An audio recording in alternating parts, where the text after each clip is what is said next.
கடற்கரையில் தினம் 10 பேர் பட்டம் விட்டுட்டு இருக்கிறத பார்க்கறதுக்கே ஒரு தனி கூட்டம் எப்பவுமே வரும். அதை கவனிச்ச வாலிபர் ஒருவர் எல்லாருடைய கவனத்தையும் நம்ம பக்கம் எப்படியாவது திருப்பணும்னு 10 பட்டங்களை வாங்கி இவர் விட ஆரம்பிக்கிறாரு.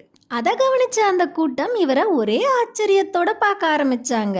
அதை நினைச்சு அந்த வாலிபனுக்கு ஒரே பெருமை. கொஞ்ச நேரத்துல காத்து பலமா வீச தொடங்குச்சு. அந்த வாலிபனால 10 பட்டங்களையும் சரியான முறையில கையாள முடியல.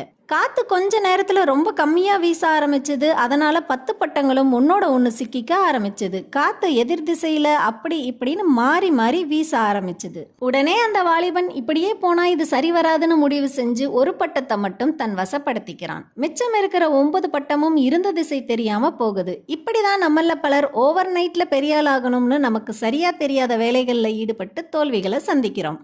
நம்ம வெற்றி அடையணும்னா முதல்ல ஒரு விஷயத்தை நல்லா கவனிக்கணும், பயிற்சி பெறணும், கொஞ்சம் அனுபவத்தோட ஆரம்பிக்கணும்.